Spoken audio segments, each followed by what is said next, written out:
Halo, selamat malam teman-teman. Malam. Senang boleh ketemu lagi. Yes. Malam ini kita kembali live. Dan tema malam ini adalah Berantem, atau baikan. berantem dan baikan dan atau baikan. Iya, atau versus baikan. Ya, jadi kenapa ya kita bahas ini? Karena memang juga dalam pelayanan ya, aku banyak menemukan buat teman-teman yang sudah mulai berelasi, berpacaran khususnya begitu ya, muncul pertanyaan tuh, gimana ya kak? Karena kok gue berantem nih. Terus ada juga yang bilang gini sih dek, kalau katanya kita pacaran dan belum pernah berantem itu kurang Afdol. Jadi katanya yang baik itu harusnya pernah berantem begitu. Supaya kelihatan true nature-nya gitu kali Iya, ya. cuman kan realitanya kan nggak begitu terus ya, namanya Kalau berantem terus justru mesti dipertanyakan ya. jadi ini hal-hal yang menurut kita sih perlu diangkat untuk kita sama-sama coba sikapi, karena juga ada beberapa pertanyaan yang udah masuk. Yes. Dan nanti kita coba bahas bareng-bareng gitu ya. Thank you buat teman-teman yang udah ikut join gitu malam ini, mungkin biar jadi kesempatan juga gitu ya untuk kita sama-sama mungkin berefleksi. Nanti kalau mau tulis juga di kolom Atau chat, mau sharing pengalaman? mau sharing pengalaman juga boleh gitu ya. Oke, kita lihat dulu beberapa pertanyaan yang masuk nih dek ya. Oke. Kita mulai dari yang ini dulu. Nih ya. Iya. Dari teman kita yang bertanya, apakah ngambek atau diem-dieman selama beberapa waktu tertentu adalah oke? Gimana tuh? Nah mungkin ini prinsip umum dulu kali ya, Yes. yang aku coba share buat teman-teman. Nanti tambahin ya dek. Iya. Kalau kita sedang berelasi, ya jelas tentunya pacaran yang benar adalah tujuannya pernikahan. Dan karena itu, kalau kita bicara relasi dalam berpacaran, itu adalah masa pengenalan. Yes. Pengenalan antara dua pribadi yang di dalamnya tentu kita harus ingat benar-benar dua pribadi ya dua pribadi. Yang tentu ada perbedaan, ada cara pandang yang tidak sama, ada latar belakang yang berbeda. Jadi mungkin sebelum kita bicara gimana ngambek-ngambekan, gimana nyelesainnya, aku pikir yang paling pertama dan utama kita harus menyadari dulu nih bahwa memang ada realita perbedaan dan kita harus benar-benar bisa menyikapi perbedaan itu. Karena memang masing-masing kita pun semuanya dibesarkannya dengan cara yang beda. Betul, gitu ya. ya. Lalu kemudian mungkin ada cara pandang yang juga mungkin berbeda pasti. Berbeda. Dan waktu kita makin dalam relasi sebenarnya itu kita jadi makin tahu tuh. Iya, makin kenal gitu ya. Makin kenal, oh iya ini cara pikirnya seperti ini. Nah, jadi hal kedua yang menurutku perlu juga kita pahami, ini masalahnya apa? Oke, berarti kita harus cari tahu dulu ya. Iya, kalau misalnya berantem nih ya, jangan cuma masalah berantem terus ngambek-ngambekannya lah, apanya.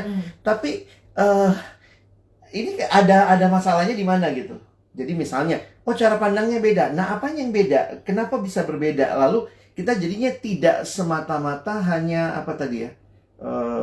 Pokoknya gue ngambek nih. Mempertahankan lah ego masing-masing lah kalau enggak. Jadi kita tuh padahal nggak tahu nih sebenarnya apa sih yang jadi masalah utamanya gitu. Jangan masalah utamanya bukan cara pandangnya, tapi ego masing-masing. Dan itulah ya realita manusia berdosa yang sudah jatuh dalam dosa, egoisme kita itu kuat banget gitu. Jadi kalau kita lanjut ke pertanyaan ini nih, apakah ngambek diam-diaman selama beberapa waktu tentu adalah oke? Menurut gimana? Aku melihat beberapa orang melihat ini sebagai cara penyelesaian masalah. Tapi menurutku balik lagi ya, jangan sampai kita nggak tahu masalah utamanya apa. Nah, diam-diaman itu bisa jadi adalah kesempatan untuk kita berefleksi, mikirin. Tapi kalau sampai ngambek dan segala macam, menurutku nanti jadi nggak tepat juga, karena biasanya kalau kita sudah ngambek, marah, karena biasanya egoisme tadi ya, merasa kok dia nggak bisa ngerti yang gua mau. Nah itu tuh diem-dieman ngambek berapa tertentu malah bisa jadi nggak oke. Iya, atau balas-balesan. Oh, lu nggak mau nggak lu nggak ngubungin gue, ya udah, gue juga nggak ngubungin lu.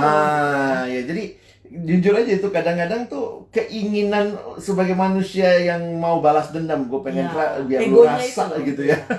Seperti itu. Ya jadi mungkin kalau mau ditanya apakah ngambek atau diem-dieman selama berapa waktu tertentu adalah oke, mungkin ditanya dulu kali. Tujuannya ngapain tuh?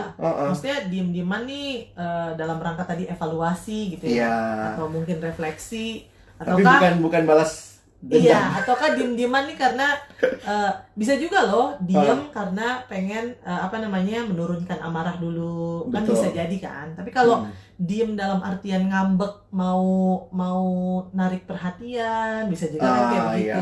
Ngambek supaya diperhatiin gitu ya. Ngambek. Tapi biasanya gini tuh deh. Kalau kita ngambeknya karena untuk diperhatiin, lalu waktu nggak dapat perhatian, makin ngambek. Kesel gitu ya. Nah itu tuh hati-hati tuh. Gitu. Atau kalau misalnya ngambek karena tadi ya, ego juga bisa ya. Maksudnya, oh lu diem, ya udah, gue juga bisa lebih diem gitu.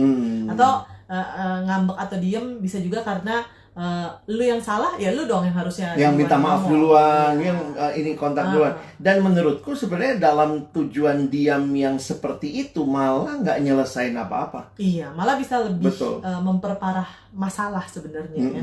Karena akhirnya yang kita lihat bukan lagi masalahnya apa, tapi sikapmu menghadapi masalah. Gue nggak seneng kamu diem. Iya. Gue nggak seneng kamu kayak gini gitu ya. Tapi Bang, ada juga yang begini Bang, kadang-kadang ya. Ini masih terkait ya. Kadang-kadang tuh ngambek, diem-dieman selama beberapa waktu tertentu, nanti setelah redaan sedikit, tiba-tiba baikan lagi tanpa ada kata maaf, tanpa ada ngomongin masalah, seolah-olah kayak nggak ada masalah. Kayak nggak ada masalah. Nah itu juga tuh. Aku melihatnya hati-hati. Balik lagi ya, ketika ada konflik, kita mesti tahu persis letak masalahnya di mana.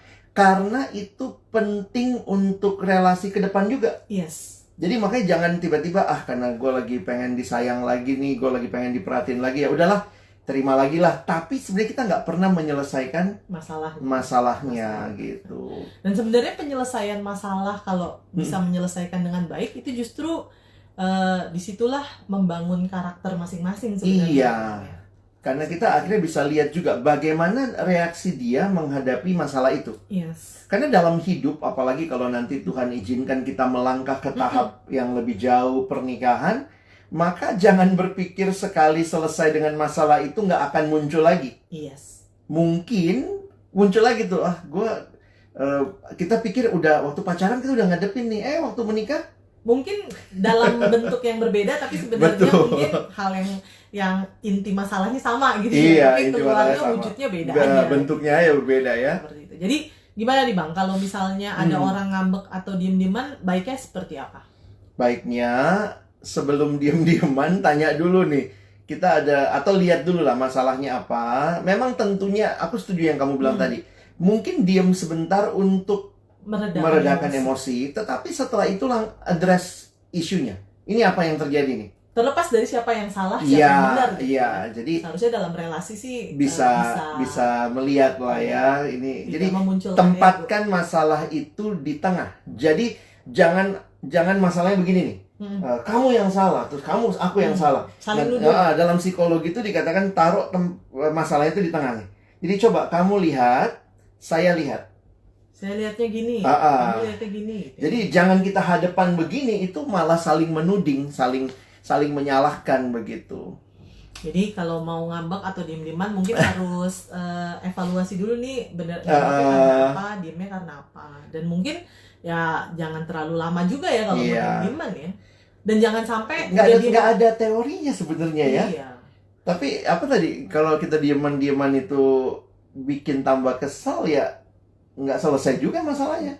Dan jangan maksudnya gini, ya udah berantem, diem sebentar, setelah itu seperti nggak ada apa-apa. Iya, langsung kayak udahlah kita lupain. Hati-hati dengan kata lupain gitu ya. Karena itu jujur aja belum tentu menyelesaikan masalah. Tadi ada pertanyaan di atas, Dek. Yes. Gimana menghadapi perempuan yang mungkin akan muncul hal seperti ini waktu ada masa periodnya gitu. Itu gimana tuh pengalaman? Wah, Apa memang ini lebih masing-masing sensitif ya? Lebih sensitif di masa-masa Oh, kalau iya, perempuan? iya, itu iya. Iya, pastinya iya. Lebih sensitif, bukan hanya masalah hormon ya, tetapi Iya. juga menahan Perasaannya. sakit. Oh, oke. Iya dong. Iya. Ya, itu pasti akan lebih sensitif seperti itu. Jadi kalau misalnya dalam masa-masa seperti itu, mungkin masing-masing perempuan beda ya. Maksudnya dalam menghadapinya masing-masing perempuan beda gitu. Ada yang mungkin dalam menghadapi masalah ketika lagi mengalami datang bulan, mungkin ada juga yang kayak gini nih, diem gitu ya. Tapi ada juga yang mungkin langsung marah. Senggol sedikit marah. Iya, senggol sedikit Tapi kalau kayak begitu enaknya gimana? Kita ngobrolin aja, kita tanya atau iya, kesepakatan dari awal kali ya. Oh ya, itu tuh penting tuh. Teman-teman, jadi dibicarakan aja gitu. Kalau istilah kita kalau lagi waras, coba ngomongin ya. Iya, kalau kamu lagi masa-masa begini, masa yang gitu, kalau kamu lagi gini enaknya diapain gitu. Walaupun udah disepakatin di awal belum tentu juga kejadiannya. Tapi penting lah, maksudnya ada kayak agreement lah di awal, karena itu akan menolong kita juga bisa melihat gitu ya bagaimana pasangan kita. Jadi memang masa pacaran itu bukan masa di mana kita minta dimengerti sih, tapi kita belajar mengerti pasangan kita. Dan disitulah ada pengenalan. Nah, jadi pengenalan, bertumbuh gitu ya. Ya, bertumbuh, ya mengalami mungkin ya kalau katanya Amsal, besi menajamkan besi, manusia menajamkan sesamanya. Jadi ya ini masa-masa pacaran juga nikmatin itu, jadi masa-masa kita saling menajamkan kali ya, makanya satu sama lain. Tidak merasa bahwa ya udah nih nggak bakal ada pergumulan, nggak ada konflik gitu ya. Jadi sebenarnya kalau ada konflik hadapin ya. Iya, benar hadapin, sekali. jangan masalahnya kadang-kadang menghadapi konflik tuh gimana Bang? Prinsip-prinsip apa sih sebenarnya kalau menghadapi konflik atau masalah lah dalam relasi itu? Aku tetap meyakini bahwa yang namanya konflik, permasalahan itu tentunya bukan hal yang seharusnya. Kalau kita belajar manajemen konflik, maka sebenarnya konflik itu terjadi karena ada ekspektasi yang tidak terpenuhi. Nah, cuma balik lagi melihat hati-hati kalau kita tidak menyelesaikan konfliknya, itu bisa dijadikan mungkin kalau bahasa rohaninya iblis bisa menggunakan itu untuk menghancurkan relasi. Karena aku pikir yang paling tidak suka orang-orang hidup kudus, hidup benar, hidup damai adalah si jahat. Dan ketika relasi kita tidak kita bawa dalam doa secara rutin, tidak kita serahkan sama Tuhan, ada konflik pun ya aku pikir sih tetap ya prinsip bahwa kita doakan, kita terus kemudian coba lihat masalah utamanya di mana, kita solve konfliknya, kita lihat ekspektasi apa yang tidak terpenuhi, dan akhirnya kita bicarakan, dan akhirnya kita ketemu titik temu untuk kita lanjutkan relasi ini seperti apa. Kalau kamu ada tambahan nggak?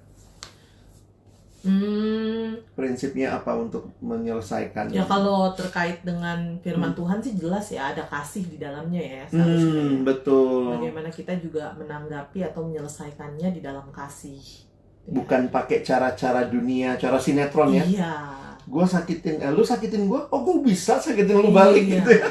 Tapi juga harus hati-hati ya, kadang-kadang tanda kutip kasihnya kebablasan gitu, dalam artian udah sampai secara fisik disakiti pun masih sayang. Itu harus hati-hati juga dalam hal ini. Nah, di sini pentingnya mungkin juga kita untuk benar-benar secara rasional juga ya, namanya. Aku menarik tuh waktu dikatakan kepada Tuhan ya, kasihilah Tuhan Allahmu dengan segenap jiwamu, segenap akal budimu gitu ya. Nah, aku berpikir kalau kita dalam relasi dengan Tuhan aja seperti itu, nah relasi dengan sesama, apalagi yang sangat melibatkan perasaan, jangan lupa juga pakai akal gitu ya. Benar. Oke. Iya, terima kasih buat teman yang udah nanya. Kita lanjut ya, Dek. Nih, ada lagi pertanyaan. Kalau LDR, penyelesaian masalah itu paling tepat apakah adalah putus? Jadi kayaknya dia nanya bahwa lagi LDR, tiba-tiba ada masalah. Nah, tapi kan karena LDR, mungkin agak susah ya, nggak bisa tatap muka mungkin. Tapi sebenarnya masa-masa pandemik gini semua juga LDR kali ya Bang, Iya, ya, iya. pacaran. Kita nggak bisa ketemu langsung tatap muka, tapi disinilah aku pikir kedewasaan kita akan menolong juga ya. Sekarang kan ada Zoom, ada mau pakai apapun bisa begitu ya, untuk sebenarnya menyelesaikan masalah. Kadang-kadang ada orang Bang yang lebih suka tuh kalau nyelesain masalah Harus ketemu sambil makan mungkin gitu ya. sambil makan terus dia makannya banyak gitu, ada masalah nih gitu ya. Jadi itu kadang-kadang itu apa ya, bagi orang-orang yang seperti itu mungkin agak susah kalau misalnya menyelesaikan masalah via phone. Tapi bagi aku ya tentu hal seperti itu tidak berarti kita jadi tidak menyelesaikan masalah. Atau buru-buru langsung putus. Nah itu dia sebenarnya. Jadi kalau ditanya apakah paling tepat, belum tentu belum ya tentu. Bang ya. Belum tentu langsung putus adalah pilihan yang paling tepat. Putus seringkali nggak nyelesain masalah ya Bang. Betul. Justru makin nambah masalah karena akhirnya mungkin ini putusnya nggak baik-baik. Iya, nambah musuh. Dan bukan nambah temen nih. Maunya abis putus kalau memang bukan dia gitu ya, harusnya bisa bersahabat ya. Itu sulit banget gitu ya. Tapi thank you nih buat teman-teman yang lagi LDR, mungkin juga kita perlu untuk memahami ya bagaimana tentu komunikasi tatap muka tuh yang terbaik. Tapi di dalam tatap muka pun kalau nggak jujur, kita bisa nipu. Yes. Kelihatannya baik begitu ya. Nah, di sisi yang lain LDR tapi kualitas komunikasinya baik begitu menurutku. Jadi bukan masalah LDR atau tatap muka, tapi sebenarnya dalam relasi itu keterbukaannya seperti apa, kedewasaan komunikasinya seperti apa begitu. Jadi kalau misalnya lagi LDR ada masalah, jangan langsung pikirannya langsung putus. Iya. Coba kalau kayak tadi gitu ya, dicari dulu masalahnya apa. Masalahnya apa ya. Lalu kemudian ya diselesaikan bersama-sama lah ya. Jangan langsung pikirannya putus ya. Kalau pikirannya udah putus ya susah ya. Karena aku meyakini begini ya, kalau kita sudah memulai dalam doa, maka ketika kita pun tanda kutip ya menghadapi masalah ya tetap bawa dalam doa. Bukan berarti nggak boleh putus ya. Iya. Tapi hati-hati banget ngeluarin kata putus, karena menurutku jangan sampai kita jadi gampangan banget gitu ya. Udah nggak cocok putus. Iya. Padahal tadi aku bilang di awal tuh deh, kita tuh memang dua pribadi yang beda. Gitu ya. Nah di situ kasih itu penting tuh. Iya benar. Kasih itu tuh bukan ngambil lu mesti ngerti gua, tapi sebenarnya gua juga belajar mengerti kamu. That is jadi love ada ya. saling lah ya. Iya. Saya mengerti kamu juga mengerti saya. Makanya dalam janji pernikahan lah ya, ini kalau saya tarik, karena kan kita bicara relasi pacaran pun akhirnya kan harusnya pernikahan. Di dalam pernikahan itu kan kita bicara bersediakah engkau mengasihi pasanganmu dalam suka dan duka. Itu kan menunjukkan bahwa saya mengasihi bukan karena sayanya, ya bukan karena situasinya, tapi benar-benar ya saya belajar mengasihi dia apa adanya gitu. Oke Dek, kita lanjut. Yes. Thank you buat yang udah nanya. Silakan boleh klik pertanyaan ya. Bang, salah nggak sih kalau kita merasa capek untuk mengalah saat ada masalah sama pacar? Mungkin ini maksudnya tiap kali ada masalah yang minta maaf dia. Kayaknya begitu ya. Setiap kali ada masalah. Kamu gimana tuh ngeliatnya tuh? Karena ini mungkin ya perspektifnya kayaknya perempuan. Salah nggak sih kalau kita merasa capek untuk mengalah saat ada masalah? Tergantung sih, kalau misalnya kita selalu mengalah, itu alasannya apa gitu. Ada kadang-kadang gini Bang, ya udah deh gue ngalah karena takut diputusin. Cinta banget gitu ya. Takut kalau misalnya diputusin. Nah kalau kayak begitu sebenarnya jangan-jangan udah masuk dalam relasi yang nggak sehat. Dalam artian akhirnya tersakiti mulu gitu. Jadi maksudnya dan nggak pernah yang kayak kamu bilang tadi benar-benar menyelesaikan. Pikirin nih. Iya. Gue nggak suka digituin, tapi ketika terjadi digituin daripada diputusin nggak apa-apa nggak apa-apa deh. Gue tanggung sakitnya gitu. Takutnya seperti itu sebenarnya kalau ngalah terus-menerus ya. Iya. Maksudnya kalau kamu memang benar ya harusnya speak up dalam artian itu bisa menjadi bahan pembicaraan gitu. Dalam relasi. Jadi kalau memang misalnya kamu ngerasa nggak salah, ya bilang salahnya ya. di mana gitu. Saya nggak merasa ini salah, kenapa kamu merasa dan ini itu salah? balik lagi ya, tempatkan masalah itu di Iya, tengah, terus sama-sama lihat gitu. Jadi ya. bukannya ngalah terus menerus. Betul. Tapi mungkin entahlah ya, ada masa-masa di mana mungkin kondisi-kondisi tertentu yang mungkin memang mengharuskan kita mengalah. Ya, bisa misalnya jadi.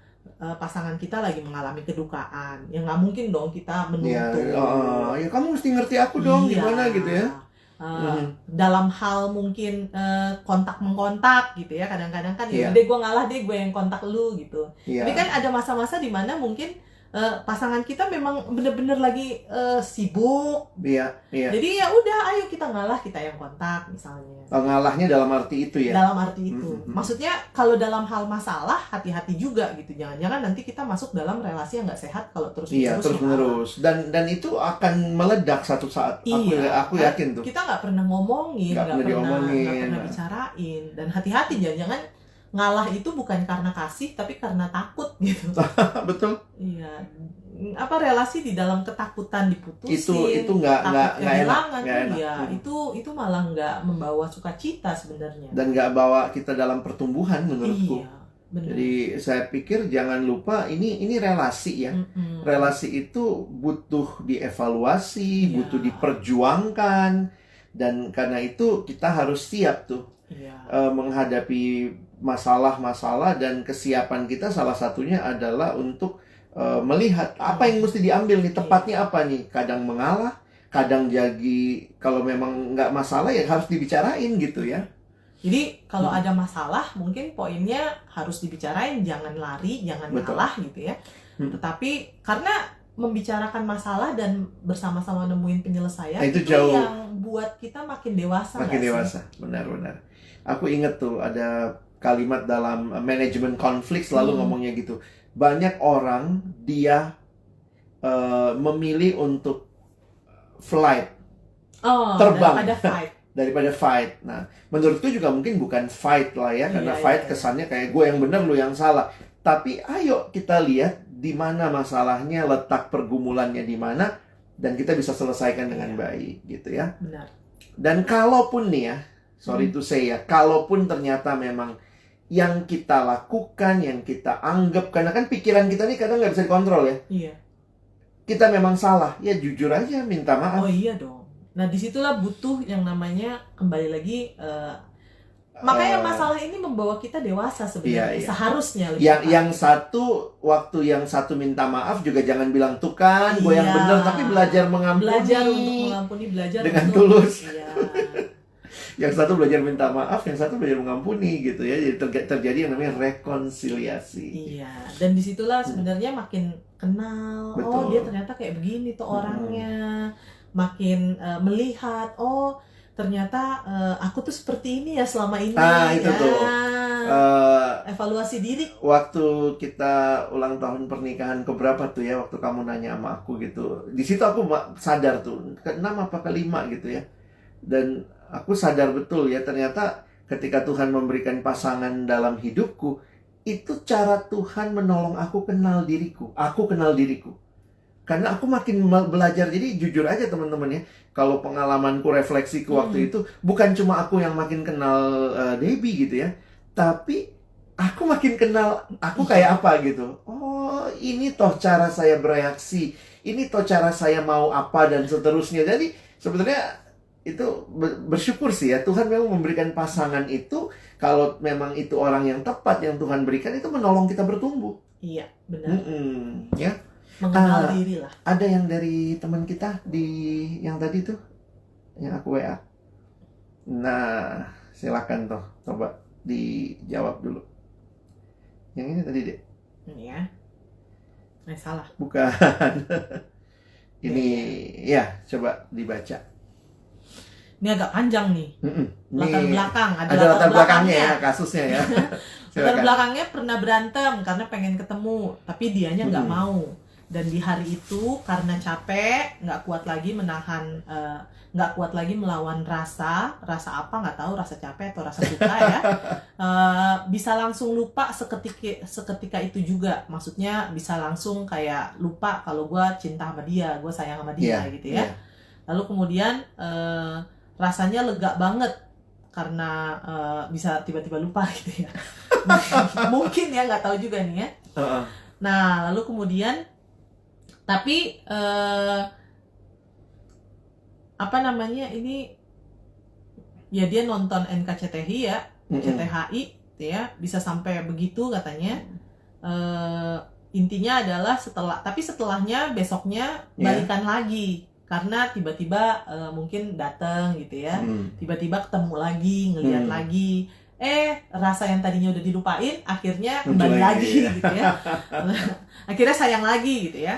Nah, terus dia nanya, separah apa sih berantem yang bikin benar-benar putus? Maksudnya sih sayang, tapi kan menyakiti diri juga kalau berantem, dan mumpung belum nikah masih bisa putus nih. Takutnya mempertahankan hubungan, menoleransi perbedaan, belajar saling menyesuaikan, malah jadi bumerang. Ternyata itu hanya perubahan sementara. Gimana nih Bang? Inilah perjuangan seumur hidup. Jadi saya jujur aja harus katakan, tidak ada teori persis dasar harus begini, pasti begini. Karena ini perjuangan seumur hidup, Dek. Dan masing-masing orang punya pengalaman yang beda. Jadi ya nggak tahu lah kalau pengalaman kita ya. Misalnya kayak aku ngerasain tuh bahwa nggak gampang tuh ya belajar ngerti kamu.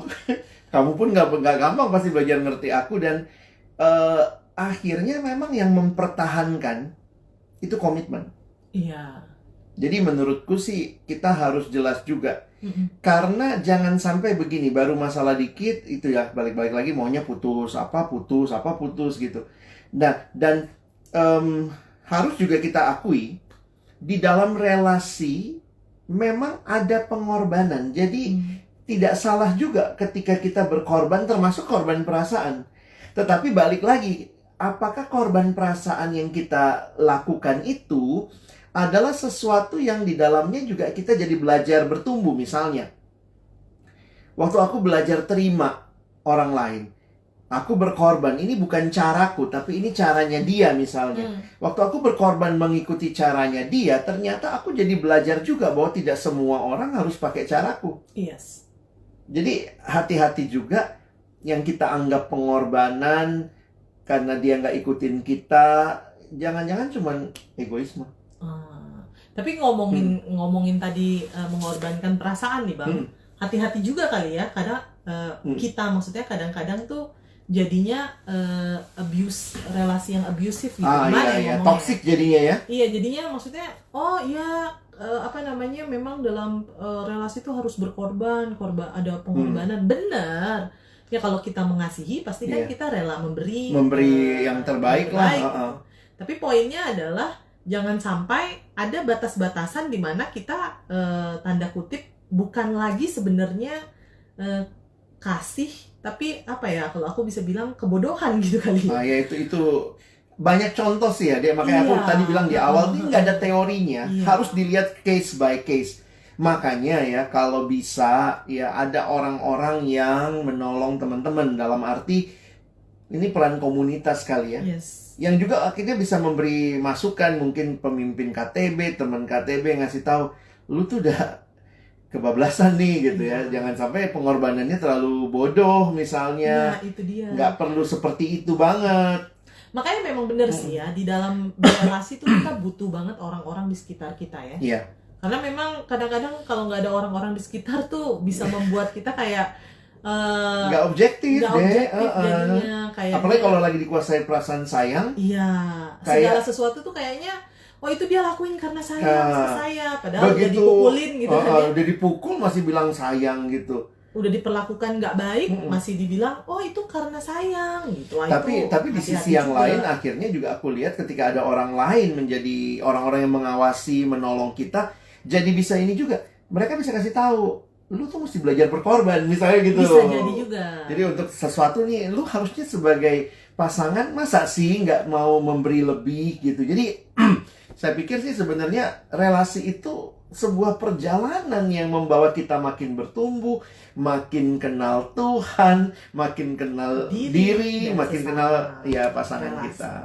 Ya, jadi kalau mau ngomongin sampai sejauh mana mempertahankan relasi di tengah-tengah pergumulan atau di tengah-tengah permasalahan, ya kembali lagi kali ya, masing-masing orang itu bukan apa ya tadi, nggak ada satu rule pasti gitu yang pasti seperti ini enggak ya.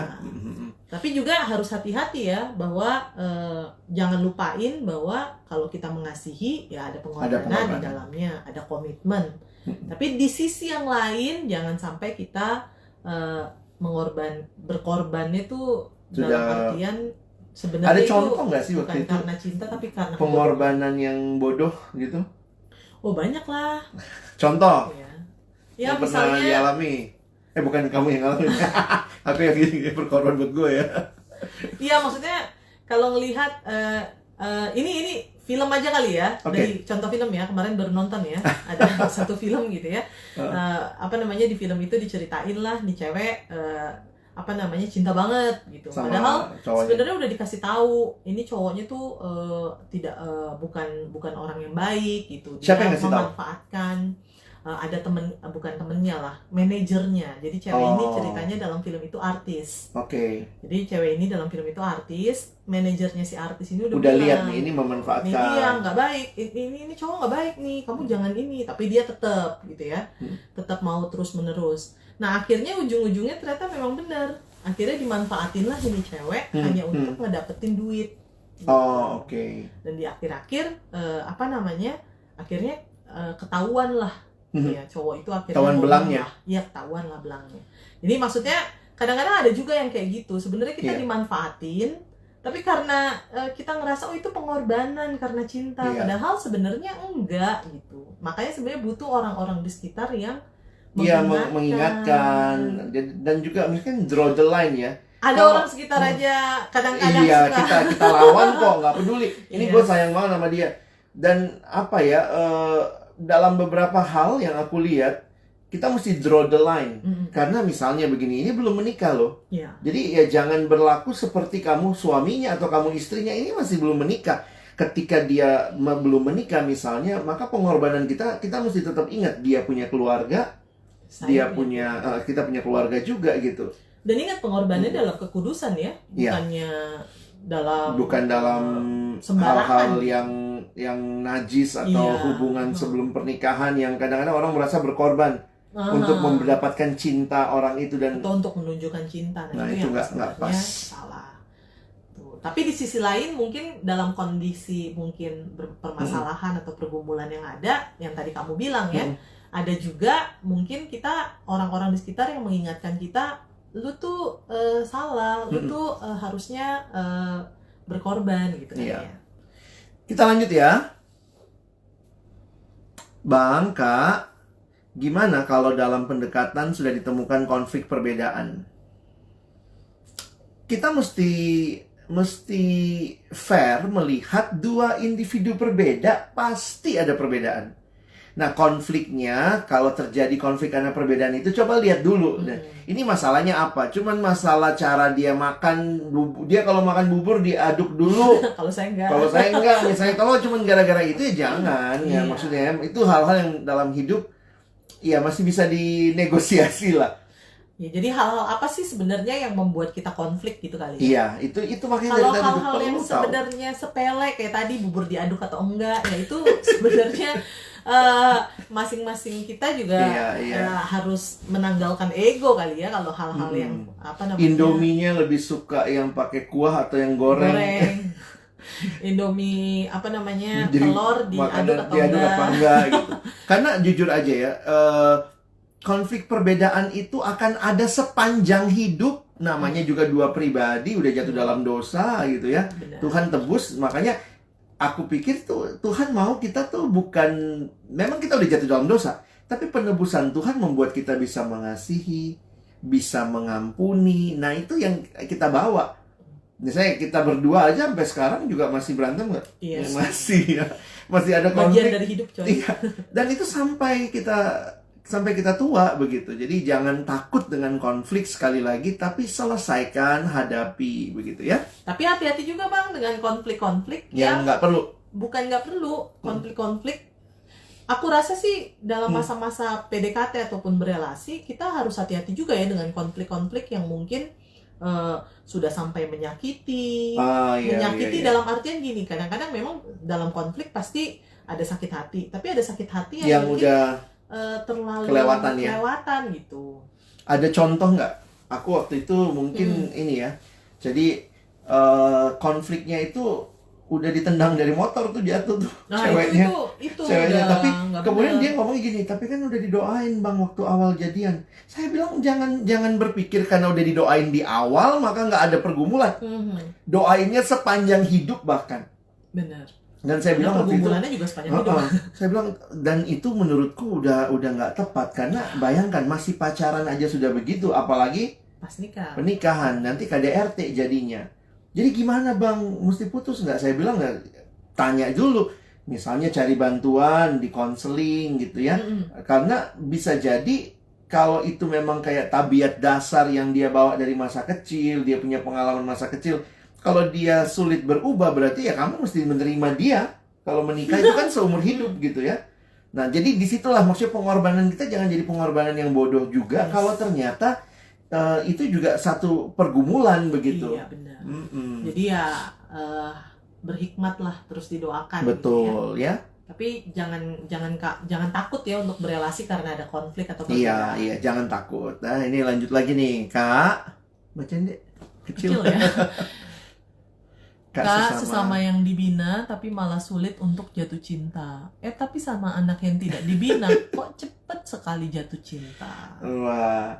Jujur aja ya, dalam persekutuan kadang-kadang kita menganggap semua orang tuh saudara, sahabat, saudara seiman. Kalaupun ada perasaan harus dimatikan.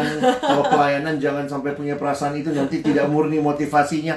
Saya beberapa kali mendengar seperti itu, saya harus katakan saya nggak setuju gitu ya.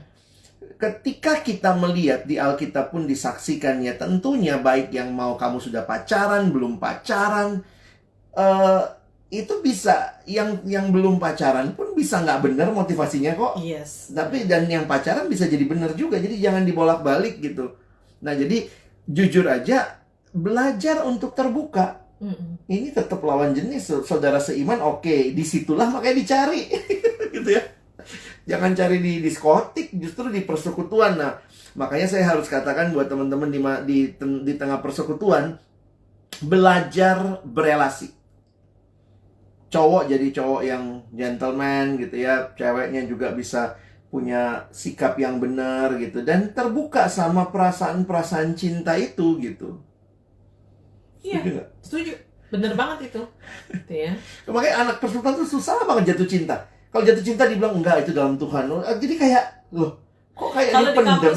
Kalau di kampusku dulu bang, itu udah kayak ini, apa namanya? Dosa. Bukan karena dosa sih, tapi karena terlalu deket banget gitu. Jadi kayaknya tuh kayak kalau waktu itu pernah gitu ya, apa namanya, dalam kepengurusan dibilang, gue udah nggak ada rasa sama dia gitu. Nggak ada rasa, habis selesai pengurusan bisa jadi alumni berapa lama jadian. Iya, ketemu lagi jadian. Mari jujur lah ya, karena itu perasaan seperti itu nggak dosa. Iya. Tuhan yang kasih kok gitu ya. Jadi hati-hati jangan menggunakan persekutuan sebagai sarana lalu kita bilangnya ya nggak dapet di persekutuan karena semua cinta Tuhan nggak cinta saya. Ya tapi itu inilah ya, maksudnya saya ini tips ya, mungkin tips waktu saya mengamati juga, tolonglah pria-pria di persekutuan lebih gentleman. Tapi mungkin poin tidak dibina itu gimana tuh bang? Gimana kalau maksudnya kalau pertanyaannya misalnya, terus kalau sama orang yang dibina nggak dibina boleh nggak bang gitu?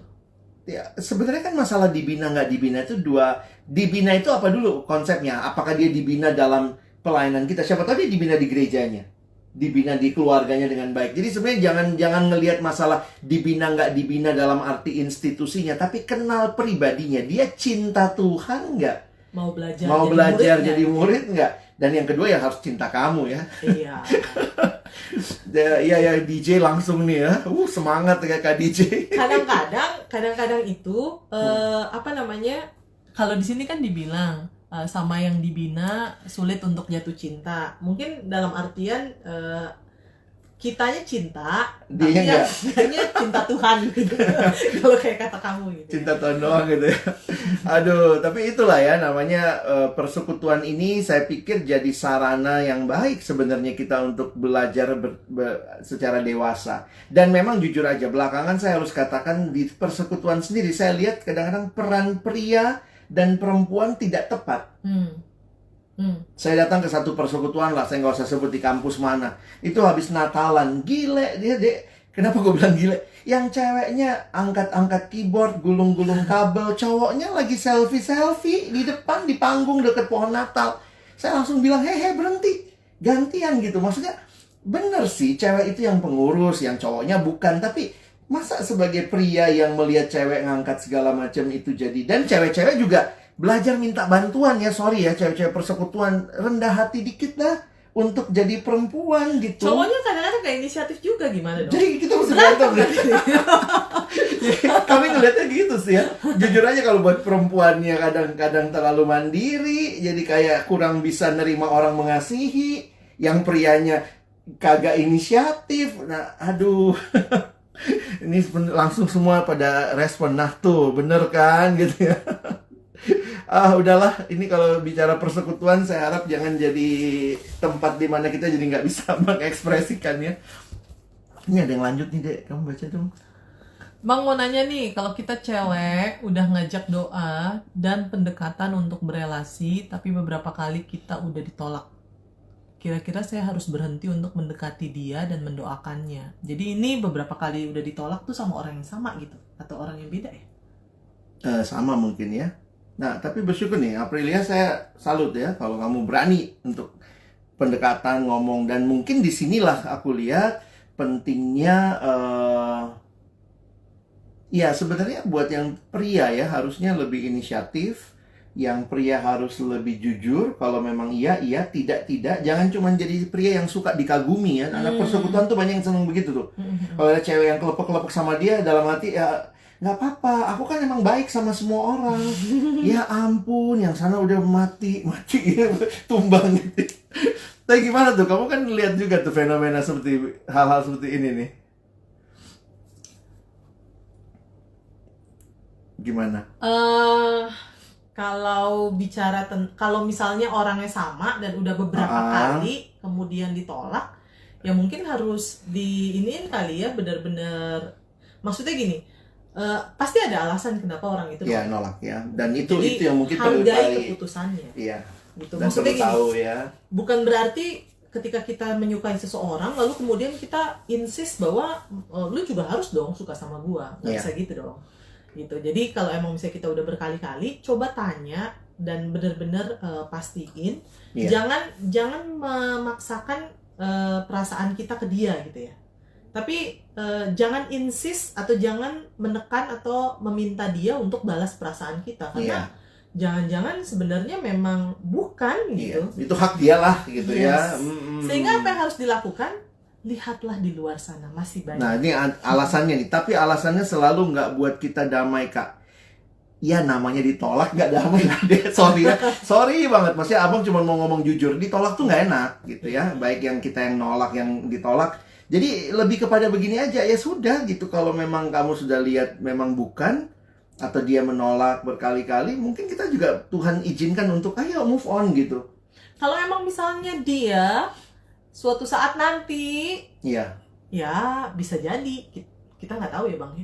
Iya, kita nggak tahu sih. Tapi kalau sekarang sudah ditolak, maksudnya dia menolak berkali-kali soalnya, memang sekali ya. Mungkin dari situ jadi ini aja, coba belajar untuk kalau sebenarnya ini balik lagi ya, nggak ada teori khusus. Ada yang waktu ditolak tetap mendoakan, terus mendoakan gitu ya sampai akhirnya ya Tuhan mungkin menyatakan lah ya. Tapi di sisi yang lain terbuka juga untuk memang melihat kalau sudah. Makanya kalau aku pribadi ya, kalau lagi doa bersama atau sedang mendoakan seseorang, sebaiknya ada batas waktu.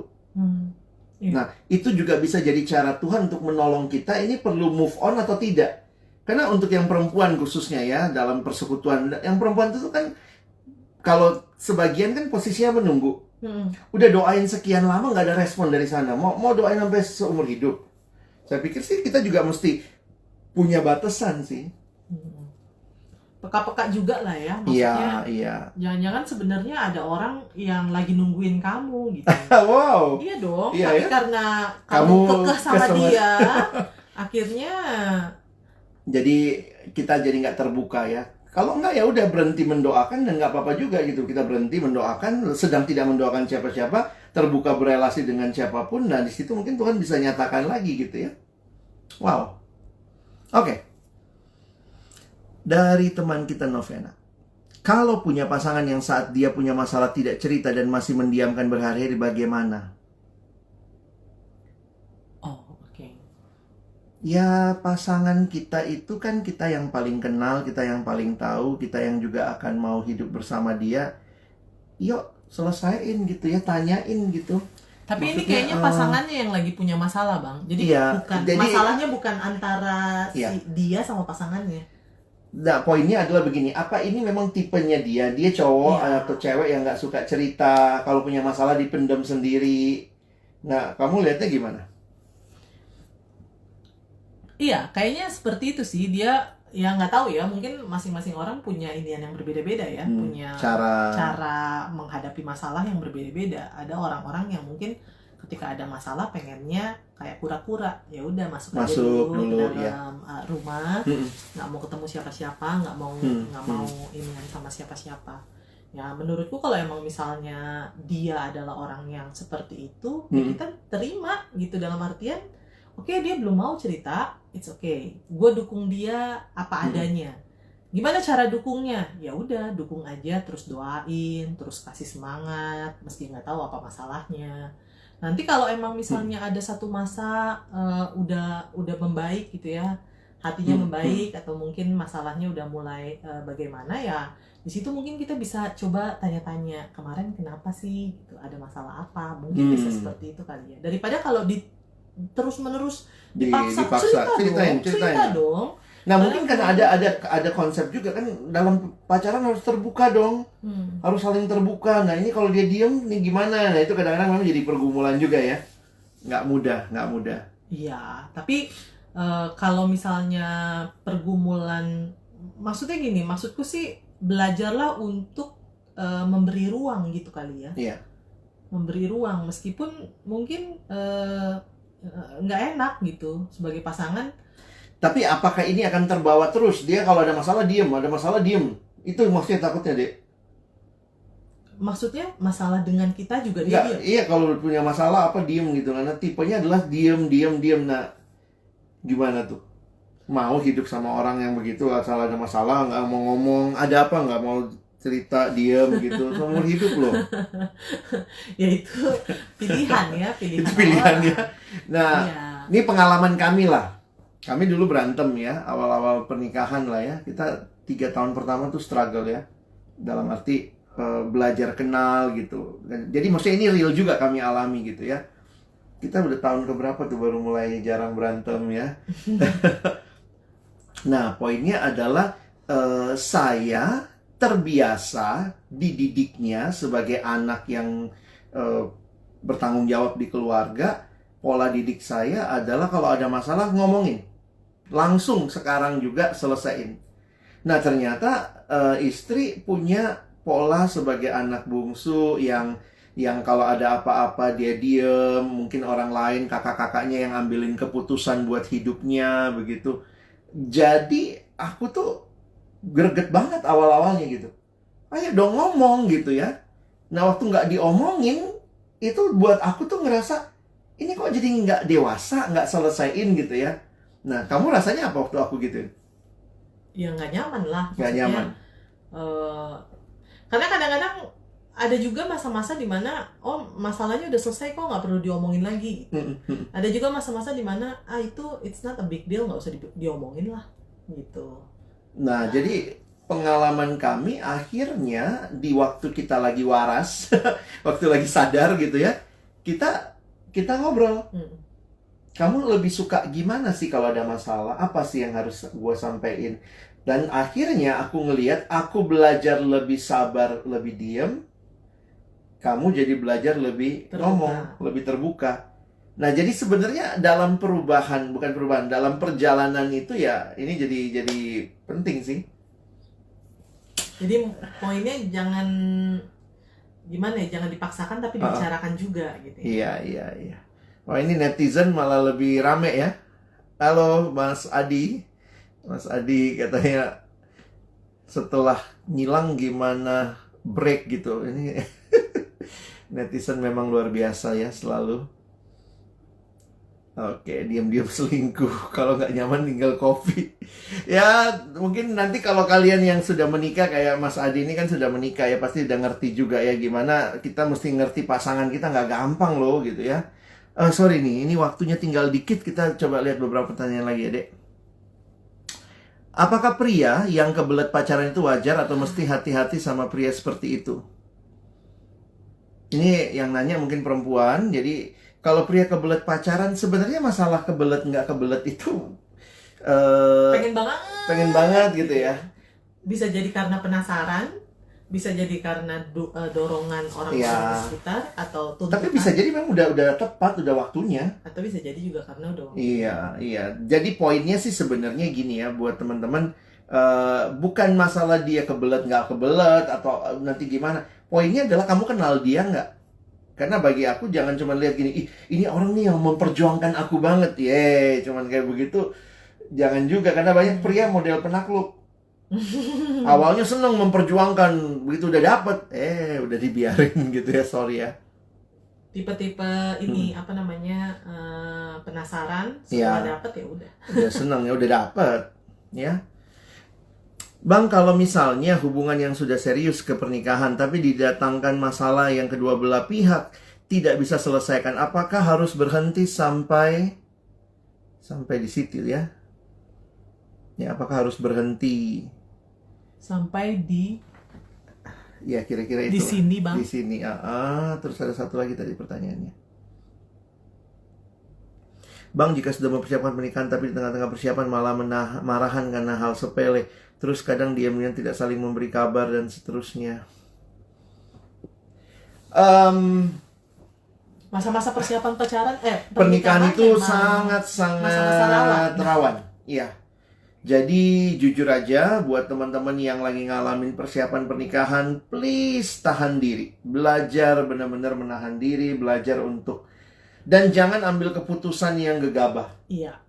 Karena biar bagaimana juga saya sangat menyadari itu masa-masa kritis lah. Jadi disitulah mungkin kita terus harus harus menerapkan komunikasi yang baik. Iya, tapi nilai-nilai kesabaran, nilai-nilai kasih itu ya. Karena jangan sampai begini loh. Saya mau menunjukkan saya yang benar. Bahwa pendapat saya pasti yang paling benar begitu. Enggak begitu sih. Apalagi kalau misalnya keluarga udah masuk. Wah, iya. Itu juga harus hati-hati gitu, karena bisa jadi yang nyinggung keluarga tapi marahnya ke pasangan. Iya, makanya prinsipnya waktu itu aku bilang ini ya, Dek, kita perjuangkan pasangan kita di keluarga kita. Iya, karena nggak mungkin pasangan kita yang berjuang di keluargamu, nggak mungkin. Jadi saya belajar menahan diri ketika misalnya keluarga kamu minta sesuatu, saya yang jelasin ke keluarga saya. Demikian juga sebaliknya begitu. Jadi ya masa-masa ini banyak-banyak berdoalah, dan banyak-banyak komunikasi. Makanya kalau tiba-tiba berhenti komunikasi ya saya pikir sih harus ada penengahnya lah. Iya. Supaya maksudnya dewasa, ayo nih mau ngapain nih, mau gimana, jangan sampai dianggap ya udahlah kita diam-diaman begini, caranya untuk menyelesaikan masalah nggak selesai. Ya, kira-kira seperti itu.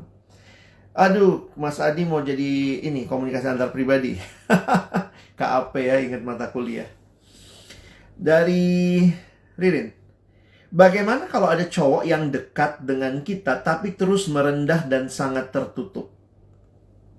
Mendekati kita atau cuma dekat sama kita? Iya, mendekati kali ya. Iya, Steffi ya, mana lu? Tapi kita terus merendah dan sangat tertutup. Nah, ini masalah citra dirinya dia kali ya. Citra dirinya yang mesti diberesin. Nah, ini mungkin kadang-kadang karena mungkin dia ngelihat ceweknya lebih, sehingga dia ngerasa gue nggak layak. Tapi dia berani mendekati. Gitu. Dia berani mendekati. Nah, makanya ini cuman deket atau sebenarnya dia mendekati kita. Jadi mungkin, sorry ya kalau saya nafsirin aja lah ini biar gampang. Kayaknya dia dideketin oleh cowok yang lebih minder, tapi kepribadiannya tertutup begitu. Sebenarnya gini ya teman-teman, nggak ada yang nggak bisa berubah. Yang namanya pribadi, karakter itu masih bisa diubah. Yang memang nggak bisa diubah itu hal-hal yang memang sudah dari sononya, ya. Kayak Muka. Jadi di dalam teori perubahan ya, fisik itu yang nggak bisa diubah kasarnya gitu. Walaupun sekarang bisa operasi plastik yang keluar jadi ember. Tapi poinnya ada hal-hal dalam hidup yang tidak bisa diubah. Misalnya kita lahir di keluarga mana, itu nggak bisa kita ubah. Kita nggak bisa milih bahkan. Kita nggak bisa milih lahir sebagai anak keberapa, urutannya nggak bisa pilih. Kita nggak bisa memilih mau jadi laki atau perempuan. Jadi sebenarnya itu hal-hal yang tidak bisa diubah, yang logikanya ya udah kita belajar menerima. Tapi ada hal-hal yang bisa diubah, yaitu apa? Karakter, hal-hal yang mungkin kebiasaan. Jadi saya harus katakan seringkali kita balik tuh. Kita pikir yang tidak bisa diubah harus diubah. Sementara yang bisa diubah kita nggak ubah. Nah makanya dalam Serenity Prayer ya, doa Serenity bisa di googling ya, dia mengatakan Tuhan tolong aku menerima hal-hal yang tidak bisa kuubah dan mengubah hal-hal yang bisa kuubah dan berikan aku kebijaksanaan untuk membedakan keduanya. Nah teman-teman mesti ingat ya, jadi kalaupun kamu bilang wah orangnya begini-begini, ya kalau memang cukup waktu pengenalanmu, kamu pun siap bersama dengan dia, dalam perjalanan Tuhan bisa ubah. Ya. Makanya pengenalan itu menjadi hal yang sangat penting ya. Kalau emang misalnya dalam pengenalan, masa-masa pengenalan terus-menerus kayak begini, dan itu sudah mengganggu ya dalam artian kadang-kadang kan ada merendah yang sebenarnya menyakiti gitu. Ya gue tau lah lo kayak begini, gue kayak begini gitu. Itu kan nggak enak didengar gitu sebenarnya. Jadi kayak dia pun merasa menerima diri yang salah ya. Iya, jadi maksudnya dia merendahkan diri tapi menyalahkan si cewek atau si cowok gitu, pasangannya. Nah itu menurutku juga emang kamu pinter deh, gue bodoh gitu. Nah itu kadang-kadang kalimat-kalimat begitu ya. Kalau menurutku sih yang kayak begini maksudnya sangat butuh ya kalau bisa lah punya waktu gitu. Iya bisa cari tempat konselor ya. Karena menurut aku ini bukan hal, jangan pikir kalau saya konseling berarti saya punya masalah besar, tapi sebenarnya sih kita butuh ditolong ya. Kalaupun tidak ya dari komunitas ya. Iya, kalau orang-orang yang mengasihi kita. Seperti itu. Baik, terima kasih teman-teman udah beberapa pertanyaan yang malam ini sudah boleh kita jawab sama-sama. Thank you teman-teman yang sudah ikut. Ya bersyukur sih kesempatan begini jadi bisa ngobrol, bisa cerita. Jadi waktu tadi juga kita mikir mau bicara apa ya. Ya mungkin kita angkat tema dari apa yang kita juga alami. Dan jujur bersyukur gitu ya bahwa cara Tuhan mendewasakan, membangun kita satu sama lain. Dan itu sejak pacaran sampai juga masuk dalam pernikahan. Jadi buat teman-teman yang sedang bergumul, terus bergumul dengan baik. Yang mungkin lagi sudah jalanin pacaran, gimana tuh? Dalam masa-masa mungkin pandemik banyak konflik, mungkin banyak perbedaan, banyak masalah dibicarakan, jangan langsung putus. Gitu. Jangan langsung give up ya. Iya, dan tentunya itu ya mempraktekkan prinsip-prinsip firman Tuhan. Iya, prinsip firman tuh Tuhan udah kasih banyak tuh. Iya, jadi mengampuni, mengasihi. Gitu ya. Seperti itu. Jadi semoga ini jadi berkat buat teman-teman. Berharap ke depan teman-teman juga makin dewasa, makin bertumbuh dalam Tuhan. Kalau ada pertanyaan ya boleh disampaikan lah ya. Terima kasih semua buat teman-teman yang udah bareng kita malam hari ini. Kita menunggu detik-detik selesainya IG live kita. Nanti kalau ada usulan tema buat atau dibahas minggu depan atau mungkin waktu, kami tuh nggak ada jadwalnya khusus ya. Kalau pas bisa saya tanya Kak Debbie, lagi kosong nggak lu malam ini ya?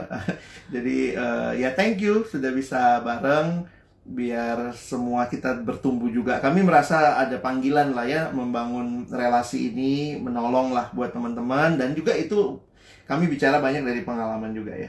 Yes. Oke, thank you. 10 detik lagi. Sampai ketemu. Tuhan berkati. Apa nih, Dek? Sarangnya. Sarangnya. Bye. Nah. Thank you ya.